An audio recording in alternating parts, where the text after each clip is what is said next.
I think in common with all hospitals in Ireland, we're seeing over the last 5 to 10 years that our population of inpatients is getting older.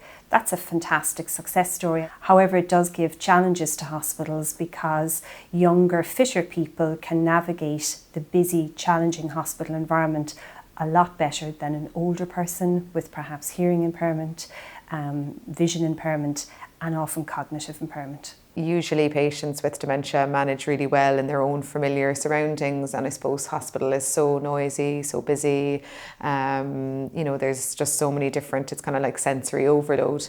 Environments, I suppose, just in general, they can be enabling or disabling. So to have a good, simple, calm, understandable environment, and especially in hospital terms, can make a big difference to the patient and the staff and the family experience.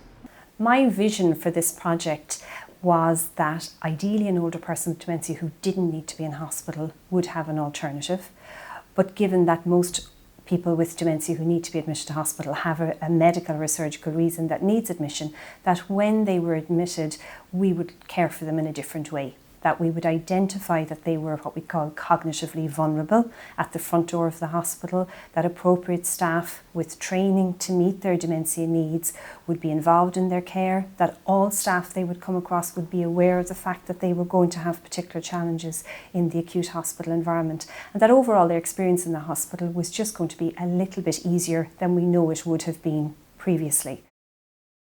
There was a lack of awareness across the campus as to the size of the problem. We know in the international literature and indeed in our own studies that in fact up to 25% of patients presenting over the age of 65 to an acute hospital sector will either have cognitive impairment or delirium. It's associated with very prolonged hospitalisation and functional decline post-discharge, and critically important, up to 70% of patients presenting can be missed in the absence of a screening tool, which is associated with a substantial increase in mortality.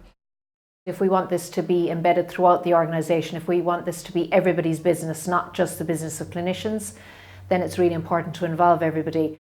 We took a hospital-wide approach, so we weren't just dealing with a particular service. We went right through the whole hospital, and we wanted to engage with security, facilities, management, nutrition, catering, and also the many clinical teams. We did our initial survey, which showed that only 30% of staff had any training whatsoever in dementia. So we needed to up the game there with that first. We now have an induction program which incorporates 1 hour of dementia training for everybody who actually comes to work in the hospital. It doesn't matter whether they're patient-facing or non-patient-facing. What we found were no standardised screening in the emergency department, ad hoc assessment for dementia throughout the hospital, no routine use of cognitive assessments. So in order to address that gap, we looked at the literature, looked at what tools have been validated and what could be integrated into our normal daily assessment of patients. For our department, we're now able to screen people appropriately and also to identify those patients at higher risk once they present to our hospital. The links with the community are crucial. Once the person is assessed or diagnosed or detected, and you really have to be able to link back to the community and to primary care, because really that's where chronic disease management for dementia is. We're encouraging GPs to make contact, to give us all the information that we need to support their care and their assessment, both in the emergency department and then if they transition into the hospital. And then by the same token, from our point of view, it's about improving the information that we're sending back with the person. So putting into the discharge letter the learning that has happened in the hospital. There's 3 project sites, so we all have similar goals, even though we're approaching them from different angles. We're actually using shared learning, but that we're adapting it then to our own kind of local project site.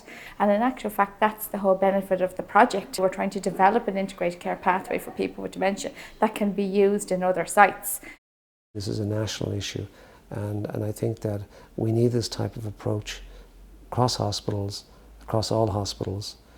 And I think it would transform the care for people with dementia, and it would change things like the readmission rates. I think in the acute hospital system, where people are always under pressure, our immediate reaction to change is, oh no, this is going to mean more work. But I think this project is showing that sometimes by having a systematic approach, by having proper education and training, that quite quickly you realise this is actually saving time. What we are hearing as the feedback is the improved quality, the experience of care for the person with dementia and their carer.